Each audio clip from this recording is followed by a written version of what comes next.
ये तुम्हारे भैया हैं? सच में? कैसे भैया हैं? अच्छा, इनसे बात होती है? मिलते भी होगे?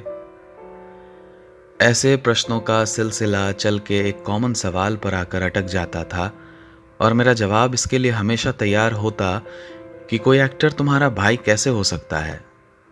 तो मैं कहता, मगर मेरा भाई एक्टर तो हो सकता है ना। मिडिल क्लास फैमिली से अगर कोई आगे बढ़ जाता है और इतना आगे बढ़ जाता है कि लोगों के अविश्वास की धुरी को हिला के रख देता है, मेरे कन्हैया भैया ने ठीक यही किया था। आज भी मेरे धुंधले से मन में वो सभी पल साफ साफ दिखता है जो मैंने उनके साथ बिताए हैं। ऐसा एक दिन नहीं होता कि उनकी याद ना आए और चर्चा ना हो। कभी कभी सपना इतना सच्चा होता है कि नींद टूटने पर सब झूठा लगता है, कुछ भी सच नहीं लगता। और सच कहूं तो मुझे आज से 3 साल पहले भी विश्वास नहीं हुआ था। सुबह के 7 बज रहे थे और मैं पुणे में था। तभी मेरा फोन बजना चालू हुआ और वो घड़ी इतनी मनहूस थी कि मैं उस मनहूस घड़ी से भी आशा की अपेक्षा कर रहा था। खबर सुनने के बाद भी मन मानने को तैयार नहीं था। मैं अपने आप में यकीन को ऐसे ठूसे जा रहा था जैसे किसी बोरे से निकलते रुई को ठूसा जाता है सिलने से पहले। मगर हर फोन कॉल उस धागे को ढीला कर रहा था जिसे मैं कब से बांधने की कोशिश कर रहा था। और आखिर वो धागा उस समय टूट गया जब मैंने सद्दाम को कॉल लगाया था। उसका कॉल खत्म होने के बाद मैं घर से निकल रोड पर पहुंच गया था। उस दिन मैं फुटपाथ पर इतना तेज कभी नहीं चला था। कदम इतनी तेज होने के बाद भी कहीं पहुंच नहीं पा रहा था, मानो जैसे सड़क अपनी खूबी खो दिया हो। एक ही जगह इतनी बार चक्कर लगा लिया था कि लोग मुझे पागल समझने लगे होंगे, और उस वक्त मैं बिल्कुल ही पागल हो गया था।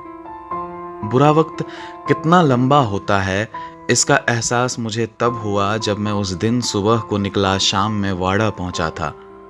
भैया के साथ बस 3 घंटा ही लगता था और आज मुझे सुबह से शाम हो गया था। दरवाजे पे पहुंच के मैं अंदर से खाली था। सामने भैया लेटे हुए थे, बिल्कुल शांत, एकदम मौन। मुझे लगा कि वो रोज सुबह की तरह मेडिटेशन में है। मुझे अभी लग रहा था कि भैया बोलेंगे, गोलू तुम आ गए, और अपना हाथ बढ़ाते हाथ मिलाने को, और मैं इस बार भी झुक के पैर छू के प्रणाम करता और वो गले से लगाते हुए बोलते कि गोलू कतेक नीक संस्कार छो भाई। भैया के गले लगने का मतलब कि उनकी खुशबू मेरे साथ अगले 6-7 दिनों तक घूमती रहती।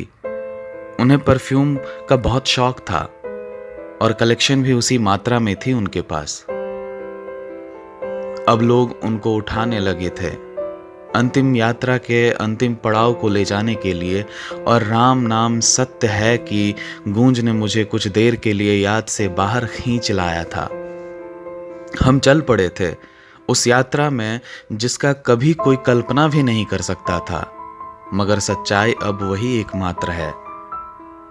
मुखाग्नि पड़ने के बाद मैं एक साइड हो पत्थर पे बैठ गया था। अग्नि की लौ तेज उठ रही थी, शाम गहराने लगी थी, सूरज अपनी लालिमा खोने लगा था। पहाड़ी के पीछे सूरज इतनी तेजी से छुपने लगा था जैसे उसे एहसास हो कि उसने कितनी बड़ी भूल कर दिया है, जैसे उसे पता था कि उसने हमसे क्या छीना है, जैसे वो नजरें मिलाने के काबिल ना बचा हो।